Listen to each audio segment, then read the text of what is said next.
ሰላም ጤና ይስጥልን ተመልካቾቻችን ከአንከር ሚዲያ ዝግጅት ክፍል ያክብሮ ሰላምታችንን እናቀርባለን። የአማራ ፋኖ ብሔራዊ ንቅናቄ ዛሬ በይፋ ተመስርቷል። የአማራ ፋኖ ህዝባዊ ድርጅትና የአማራ ፋኖ ብሔራዊ ኃይል በጋራ ሲያደርጉት የነበረውና ለረጅም ጊዜ ሲካሄድ የቆየው የአንድነት ምክክር በመጨረሻም ተሳክቶ በዛሬው ዕለት እንደ ኢትዮጵያ አቆጣጠር ጥር 9 ቀን 2018 ዓ.ም አማራ ፋኖ አንድ ሆነዋል። ይህንን አስመልክቶ የአማራ ፋኖ ብሔራዊ ንቅናቄ መግለጫ ሰጥቷል። የእንኳን ደስ ያላችሁ መልእክት ንቅናቄው አስተላልፏል። በተለያዩ መድረኮች ጉዳዩን በተመለከተ የአማራ ህዝብ የትግሉን የሚደግፉ ኢትዮጵያውያን በሙሉ የደስታው ተጋሪ በመሆን መልካም ምኞታቸውን በመግለጽ ላይ ናቸው። ጉዳዩን አስመልክቶ ከዘውትር ተሳታፊያችን ጋር ቆይታ አድርጋለሁ። እንግዲህ ዛሬ የሰማነው ዜና ማርሽ ቀያሪ ነው፣ ታሪክ ነው ዛሬ የተጻፈው። የአማራ ህዝብ ትግል ተሰብስቦ በአንድ ቋት ውስጥ ገብቷል። እንዴት አየኸው? መሳይ በመጀመሪያ ደስታዬን መግለጽ እፈልጋለሁ። የአማራ ህዝብ በከፍተኛ ምጽ የወለደው ትልቅ ድርጅት ዛሬ በጣም በርካታ ጓዶች፣ ጀግና ታጋዮች ተሰውተው ከፍተኛ ዋጋ ከፍለው የመሰረቱት ድርጅት ከታች ወደ ላይ ሰንሰለት ሰርቶ እዚህ ደረጃ ላይ በመድረሱ በጣም ደስታዬን መግለጽ እወዳለሁ። ግን ገና ከጅምሩ የአገዛዙ ጦርና የብልጽግናው አገዛዝ በአማራ ክልል በ15 ቀን ጊዜ ውስጥ ሱሪውን አስፈታለሁ ብሎ የሀገሪቱን እዞች በሙሉ ወደ አማራ ክልል ልኮ ከፍተኛ የሆነ ዘመቻ አድርጎ ነገር ግን በየቀኑ ማለት በሚያስችል ደረጃ ከወረዳ ከቀበሌ የጀመረ አደረጃጀት በአማራ አጠቃላይ በሁሉም ቀበሌዎች ላይ የሚገኙ የቁርጥ ቀን ጀግና አማራ ልጆች በወረዳ ደረጃ ተደራጅተው የአገዛዙን ጦር ለአንድ ሳምንትና ለሁለት ሳምንት አበራይተው በከፍተኛ ደረጃ መተውት እንደነበረ ይታወቃል። በኋላ አደረጃጀቱ በወረዳ ደረጃ በመሆኑና የእዝ ጠገገት ባለመኖሩ ምክንያት ከፍተኛ ዋጋ ተከፍሏል። ነገር ግን የአገዛዝ ጦርን ተከትሎ ከፍተኛ ማጥቃት አድርጎ ሳይሳካለት ለ10 ተከታታይ ጊዜ ዘመቻ ስም እየሰጠ የአገሪቱን 10 እዞች በአማራ ክልል አሰማርቶ ለማጥፋት ሙከራ አድርጎ ነበረ። ነገር ግን እነሱ እየፋፉ የአገዛዝ ጦር እየደከመ ፋኖች እየደረጁ ልባቸው እየሰፋ የክልሉን አካባቢዎች እየተቆጣጠሩ ከመምጣታቸው በተጨማሪ ምናልባትም ከ100 እና ከ200 በላይ የሚሆኑ የፋኖ አደረጃጀቶች በአንድ ተሰባስበው እንግዲህ መጨረሻ ላይ ዛሬ ትልቅ የሆነ ድርጅት መስርተዋል። ሲጀመር የህዝብ ትግል ስለነበረ ከጅምሩ በወረዳ ደረጃ የተደራጀው በኋላ ወደ ብርጌድ አድጎ ቀጥሎ ወደ ክፍለ ጦር አድጎ ከዛም ወደ እዝና በኋላም ደግሞ የአማራ ፋኖ ብሔራዊ ኃይልና የአማራ ፋኖ ህዝባዊ ድርጅት ተብሎ በሁለት አደረጃጀቶች ከፍተኛ የሆነ ምከታ ድምሰሳ ሲፈጽሙ እንደነበረ ይታወቃል። ዛሬ ደግሞ የአማራ ፋኖ ብሔራዊ ንቅናቄ የሚል ድርጅት መስርተው ከፍተኛ ውይይት ዋጋ ተከፍሎበት ብዙዎች ተበትነዋል፣ ደክመዋል። ከጎናቸውም ታጋዮች ነን ሲሉ የነበሩ ሰዎች ከድተው መንግስትን ተቀላቅለው ከፍተኛ የሆነ መረጃ አለን በማለት ሰራዊቱን ፈርሷል፣ ከእንግዲህ በአማራ ክልል የሚተኮስ ጥይት የለም፣ የአማራ ክልል ህዝብ ከእንግዲህ ወና ሞት በቃ እያሉ ቴሌቪዥኑና ሚዲያውን አጨናንቀው ባለበት ሰዓት የአማራ ፋኖ ግን ድምፁን አጥፍቶ ከፍተኛ የሆነ ውይይት አድርጎ በጣም በሚያስደንቅና በሚያስደምም አደረጃጀት አሁን አንዱ ነው መጥቷልኝ ማለት ይችላለሁ። እንግዲህ በጣም ደስታዬ ከመጠን ያለፈ ነው እና ለአማራ ህዝብ ብቻ ሳይሆን ለኢትዮጵያ ትልቅ ብስራት ነው። ምናልባትም ይሄ ስርዓት የኢትዮጵያን ህዝብ የማይመጥን ስርዓት በመሆኑ የኢትዮጵያን ህዝብ በከፍተኛ ደረጃ አዋርዶ የሚገኝ ስርዓት በመሆኑ የምስራቅ አፍሪካ አንከር ስቴት ወይንም ተጽዕኖ ፈጣሪ ሀገር የነበረች ሀገር አዋርዶ በመምጣቱ ምናልባትም የፋኖ አደረጃጀት ወደ አንድ መካተቱ ይህን ስርዓት ከመጣሉ በተጨማሪ በምስራቅ አፍሪካ ተጽዕኖ ፈጣሪ የሆነ ድርጅት ተመስርቷል ነው ማለት የሚችለው። መሳይ እንግዲህ በሂደቱ ላይ በቅርበትም ስለነበርን ውጣ ውረዱን በተለየ ሁኔታ አከታተለው ነበረ። ከፋኖ ትግል በቅርበትም ስላለን ይሄ የአንድነት ጉዞ በቀላሉ የመጣ እንዳልሆነ የአማራም ህዝብ ይረዳዋል። ጉዳዩን በቅርበት ሆኖ የሚከታተል በሙሉ ምን ያህል አስቸጋሪ ነገሮች እንደታለፉ ለዚህ ቀን ለመድረስ ብዙ መስዋዕትነቶች እንደተከፈሉ በሚገባ ስለምረዳ ዛሬ ልዩ ቀን ሆኖ ቢገለጽ ተገቢም ነው የሚል እምነትን ያለኝ። እንግዲህ ታሪካዊ ቀን ነው፣ ታሪካዊ ውሳኔ ነው። የአማራ ፋኖ ታጋዮች አንዱ ወደ አንዱ ከመተኮስ ያንንም ታሪክ ምዕራፉን ዘግተው ዛሬ የጋራ ክንዳቸውን በጨቋኙና የኢትዮጵያን ህዝብ መከራ ውስጥ ወደ ከተተው የብልጽግና አገዛዝ ላይ ለማድረግ የሚያስችለውን ትልቁን ውሳኔ ነው ዛሬ ያስተላለፉት። ማርሽ ቀያሪ ተብሎ ሊገለጽ የሚችል ነው። ይህንን ትግል ከጀርባም ሆኖ ሲደግፍ የነበረው የአማራ ህዝብ በርቀትም አስተዋጽኦ ሲያደርግ የነበረው የኢትዮጵያ ህዝብ ዛሬ ልዩ ቀን ሆኖ ቢደሰት ይገባዋል የሚል እምነት ነው ያለኝ። ለማንኛውም እስቲ መግለጫው ምንድን ነው የሚለው ብዙ ነገሮች ናቸው የተነሱበት። ሂደቱን እንዴት እንደነበረ፣ ምን አይነት አስተዋጽኦ እንደተደረገ፣ በተለይም ደግሞ ይሄ አንድነት ከብልጽግና ጋር ከሚደረገው ትግል አንጻር ምን ማለት እንደሆነ በሰፊው የተገለጸበት መግለጫ ነው። አንድነት የተበሰረበት ብቻ ሳይሆን መጪውም ተስፋ የታየበት መግለጫ ነው ማለት ይቻላል። እስቲ መግለጫውን ባጭሩ እንመልከተው። መሳይ እንደው ከመግለጫው በፊት የመንግስት አካል ይሄ ድርጅት እያደገ መጥቶ በኋላ ዱካ ለክቶ ይህን ስርዓት አንከባሎ እንደሚጥለው ስለተረዳ መጀመሪያ ውጊያ ሞከረ፣ አልቻለም። ከዛ በኋላ በፕሮፓጋንዳ ጠፍተዋል፣ ደክመዋል፣ ተበትነዋል፣ በየገዳማቱ ገብተዋል ብሎ ሲል እንደነበረ የምናስታውሰው ነው። አሁን ደግሞ ከድርጅቱ በድክመትም በገንዘብም በመታለልም በከፍተኛ ደረጃ ገንዘብ ተሰጧቸው ወጣው የመጡ ሰዎችን በሚዲያ አቅርቦ ፋኖ ከእንግዲህ በኋላ እንቅስቃሴው ደካማ ነው፣ የለም ተግተልትለው ይመጣሉ ጠብቁ እየተባለ በሚዲያ ቅስቀሳ እያደረገ ባለበት ሰዓት አንዳንዶቹም ለሚዲያ ቀርበው ሚዲያ ላይ ገና ስርጭታቸው ወደ አየር ላይ ሳይውል የፋኖ ኃይሎች ተደራጅተው በሽታቸውን አስወግደው ከውስጥ ሲከፋፍላቸው የነበረውን ኃይል አስወግደው ወደ አንድነት መምጣታቸው ብቻ አይደለም። በጣም የሚገርመው መሳይ ከጅምሩ ገና አገዛዙ ለማጥፋት በሚሄድበት ሰዓት እየመከቱ ማሰልጠኛዎችን አቋቁመው የኮማንዶ ኃይል መንግስት ሪፐብሊካን ብሎ ካሰለጠነው ኃይል በላይ የሚሆን የኮማንዶ ኃይሎችን አሰልጥነው በከተማ ላይ ጠንካራ ኦፕሬሽን በመፈጸም ከፍተኛ ግዳጅ መፈጸም የሚችሉ ኮማንዶዎችን በአራቱም የአማራ ግዛቶች ስልጠና በመስጠት ከፍተኛ ቁጥር ያለው ኃይል አስመርቀው መንግስት ከታጠቀው ኃይል ከታጠቀው መሳሪያ የማይተናነስ መሳሪያ ታጥቀው ለመንግስት እጅግ በጣም ስጋትና ፍርሃት እየፈጠሩበት እንደሆነ ስላወቀ ያለ የሌላ ኃይሉን ገንዘቡን ፕሮፓጋንዳውን ጦሩን አሰማርቶ ያላጠፋው ኃይል ከእንግዲህ በኋላ ሊጠፋ አይችልም። ይሄ ትግል የፋኖ ኃይል ብቻ አይደለም። ይሄ ትግል ኢትዮጵያን ማዳን የሚችል ምናልባትም በምስራቅ አፍሪካ መረጋጋት ሊያመጣ የሚችል ኃይል በመሆኑ እንደው ምናልባት መንግስት ዛሬ ወድቋል ማለት ይቻላል። አንተ ወደ ጠየቀኝ ጥያቄ ለመሄድ እንግዲህ ከጅምሩ ገና የፋኖ ኃይሎች አንድ እንዳይሆኑ ሰርጎ ገቦችን ወደ ፋኖ አስገብቶ ከፍተኛ የሆነ ክፍፍል እንዲፈጸም በአንዳንድ አቅጣጫዎችም በተለያየ አደረጃጀት የነበሩ ፋኖች እርስ በርሳቸው እንዲዋጉ በማድረግ ሐሜቶችም በማሰራጨት አንተ አንደኛው ሊመታ ስለሆነ ቀድመ በለው በማለት ከውስጥ የነበሩ ባንዳዎች ከፍተኛ የሆነ ቅስቀሳ በማድረግ ብዙ ልናጣቸው የማይገቡ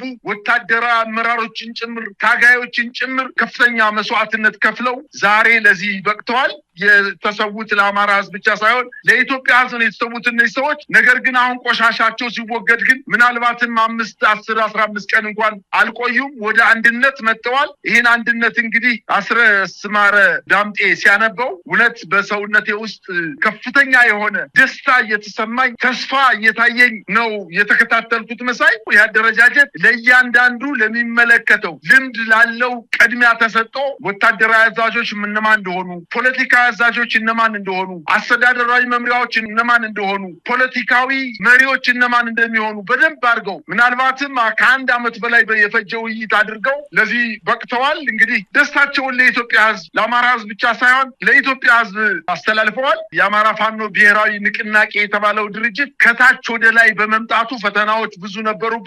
ከፍተኛ መስዋዕትነት ተከፍሎ ነው እዚህ የደረሰው። አሁን ከእንግዲህ በኋላ የአማራ ህዝብ የሚያርፍበት ጊዜ የበለጠ ትግላችንን አጠናክረን የአማራን ህዝብ ሙሉ በሙሉ ነፃ የምናወጣበት ጊዜ ቅርብ መሆኑን በማለት ለአማራ ህዝብ ብቻ ሳይሆን ለኢትዮጵያ ተስፋ ሰጥተዋል ማለት ይችላልው። መሳይ ከመግለጫው ላይ አንዱን አንቀጽ በማንበብ ነው ወደሚቀጥለው ሐሳብ የማልፈው። እንግዲህ የፋኖ አደረጃጀት በጣም የተበታተነ እንደነበረ ይታወሳል። ያ ተሰብስቦ በመጨረሻም 2 ትልልቅ ድርጅቶች መፈጠራቸው ይታወቃል። እነዛ 2 ድርጅቶች ደግሞ ዛሬ ወደ አንድ መጥተዋል። በዛን ወቅት ላይ የተደረጉት መስዋዕትነቶች አገዛዙ ላይ ምን ያህል በትር እንዳሳረፉና አገዛዙን በምን ያህል ጭንቀት ውስጥና መዳከም ውስጥ እንደከተቱት የሚታወቅ ነው። ያንን በተመለከተ ከመግለጫው ላይ አንድ አንቀጽ አነባለሁ። ባለፉት ጊዜያት ባልተማከለ አደረጃጀት በቁርጠኝነት በተከፈለው የህይወት መስዋዕትነት የተገኙ ድሎች ያገዛዙ የስልጣን ምንጭ ሆነውን የመከላከያ ሰራዊት በማፈራረስ አገዛዙን ተራ የ4 ኪሎ ሸማቂ እንዲሆን አድርገነዋል። ትግሉ ያልተማከለ አደረጃጀት ስልትን መጠቀሙ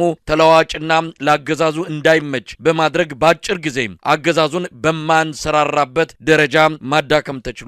የአገዛዙን ጀነራሎች የጦር አዛዥነታቸውን ረስተው ምላሳቸው ብቻ የቀራቸው ተራ ካድሬዎች አድርገናቸዋል። የትግሉ መጀመሪያው ምዕራፍ በድል በመጠናቀቁ የአገዛዙ ሰራዊት በመፈራረሱ ፋኖ ወደ ተተኪ ሰራዊትነት ማደግ ስላለበትና ፖለቲካውን አደራጅቶ መምራት በማስፈለጉ አንድ የፋኖ አደረጃጀት ለመፍጠር በተደጋጋሚ ጥረቶች ተደርጓል። በሂደቱም የትግሉ የእድገት ደረጃ የራሱን ድርሻ የሚወስድ ቢሆንም ነባር የተቃርኖ ቅኝቶችና ሰራጊ የፍላጎት ቡድኖች ጣልቃ ገብነትና መርዛማ የጠላት እጆች ዋና ፈተናዎች ነበሩ። እነዚህን ሁሉ ውስጣዊና ውጫዊ ችግሮችን ተቋቁመን በዚህ የተባረከ ቀን ዛሬ የአንድነት ሪቫን ተቆርጧል። ፋኖ አንድ ሆኗል። እንግዲህ ከመግለጫው ላይ ይህንን ነው ያገኘሁት። ትልቅ መልእክት ያስተላለፈ ትላንትን ያሳየም ዛሬ ደረሰበትን እድገትም ያመላከተ አንቀጽ ሆኖ ነው ያገኘሁት። በዚህ በአንድነት መስረታው ላይ አመራሮች ተመርጠዋል። የሥራ ኃላፊነት ተከፋፍለዋል። ከሁሉም የተካተቱበት ምደባ የተከናወነበት በሙሉ ፍቃደኝነት በሙሉ ፍላጎት የተከናወነ ምደባ እንደሆነ ነው የሰማነው። ፋኖ አንድ ሆኗል። የአማራ ህዝብ አንድ ሆኗል። ምን እንጠብቃለን? ከመግለጫውም ጋር እያያዝን የተወሰኑ ሀሳቦች እንለዋወጥ። እንደዚህ አንድ ሊሆኑ መንግስት በጣም ደከመ፣ በጣም ለፋ። ገንዘቡን፣ ጉልበቱን፣ ጦሩን ያጠቃላይ የኢትዮጵያን ክብር አዋርዶ ከፍተኛ መስዋዕትነት የከፈለው መንግስት ነው። እውነት ለመናገር አጠቃላይ የአገሪቱን በጀት ወደ ጦርነት መድቦ ድሮን ሳይቀር የአገሪቱን ከባድና ስትራቴጂክ የጦር መሳሪያዎች ወደ አማራ ክልል አስገብቶ በውር ድንብስ እየተኮሰ ህዝብን ነው ሲመታ የነበረው። የፋኖ ኃይሎችም አሁን እኮ ጨርሰው ተደራጅተው አመራር መርጠው ያለምንም ኮሽታ አመራር መርጠው መጡ።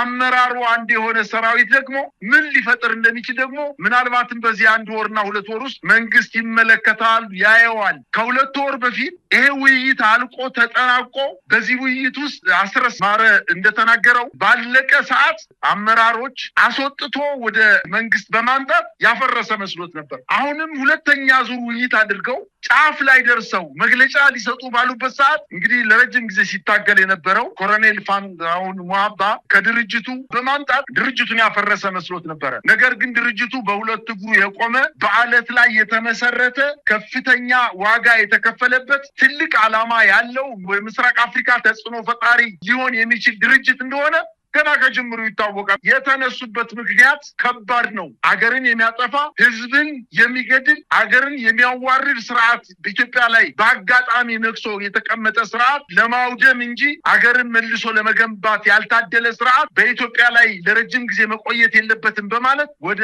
ትግል ሲገቡ ምናልባትም ጠቅላይ ሚኒስትሩ እንደተናገረው በቁመ ጠብቀኝና በ30 እና በ10 በ5 ክላሽ የወጡ ኃይሎች ዛሬ አፍንጫውን እየተረገጠ ሲመታው እየተደናበረ በትናንትና ሁለት ሳህላ ሰይምት የሚባል ወረዳ ላይ የራሱን ሚኒሻ በአዳራሽ ተሰብስቦ ውይይት እያደረገ ለዘመቻ ስልጠና ተሰጧቸው ወደ ዘመቻ ሊሄዱ የነበሩ በመቶ የሚቆጠሩ የራሱ ሚኒሻዎችን በድሮውን መግደል የጀመረው እኮ ከፍተኛ ድንጋጤ ውስጥ ስለገባ ነው። ከእንግዲህ ስርዓት በፋኖ ፊት ቆሞ ሊዋጋ የሚችል ኃይል ሊሆን አይችልም። ፋኖች ከዚህ በፊትም በመካከላቸው በተፈጠረው ክፍተት ካልሆነ በስተቀር እርስ በርሳቸው አልፎ አልፎ ውጊያ በመፈጸሙ ሰራዊቱ ወጣቱ ወደ እነሱ እንዳይሄድ ወደ ትግል እንዳይገባ ያደረገበትን ምክንያት አሁን ቀርፈው አንዱ ነው በመምጣታቸው የአማራ ህዝብ ብቻ አይደለም፣ ምናልባትም በደቡብ በአርባ ምንጭ በሳውላ እስከ ኦሮሚያ ድንበር ጫፍ ድረስ የፋኖ ኃይሎች መቼ ይመጡልናል በሚል ተስፋ ከፍተኛ ፍላጎት ከነሱ ጋር አብሮ ለመታገር ከፍተኛ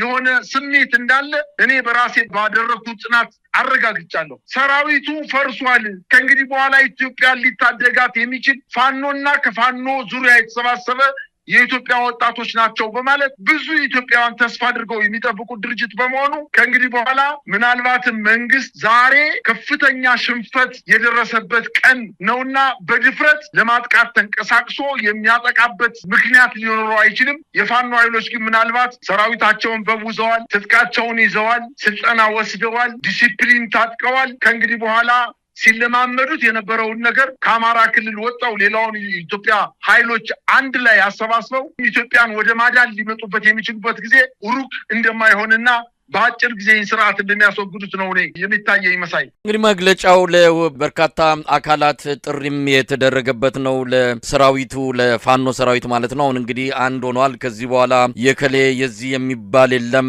ፋኖ አንድ ሰራዊት አንድ እዝ ውስጥ ገብቶ ነው የሉና ተጋድሎውን የሚቀጥለው። ለዚህ ሰራዊት እንደዚሁ ጥሪ ተደርጓል። ለአማራ ህዝብ፣ ለኢትዮጵያ ህዝብ፣ ለዓለም አቀፉ ማህበረሰብ፣ በውጭ ለሚገኙ ኢትዮጵያውያን በሙሉ ከእንኳን ደስ አላችሁ መልካም ምኞት መግለጫ ጋር እንደዚሁ የተለያዩ መልእክቶች የተላለፉበት ነው። ሰሞኑን የአዲሱን የብሔራዊ ንቅናቄ አመራሮችን አግኝተን ስለተፈጠረው ንቅናቄ እንደዚሁም በቀጣይ ስለሚኖረው አጠቃላይ የትግል እንቅስቃሴ መግለጫ እንዲሰጡን ቃለ መጠይቅ እንዲሰጡን የምናደርግ ይሆናል። በመጨረሻ ምን ማለት ይቻላል? እንግዲህ አገዛዙ መንደር እንዲህ አይነቱ ነገር ትልቅ ድንጋጤ ሊፈጥር እንደሚችል ይታመናል። ፋኖ ከምንም በላይ ከመሳሪያም ከታጠቀው የተለያዩ መሳሪያ አይነቶች በላይ የሚበጀውን የሚያስፈልገውን ነው ዛሬ ታጠቀው።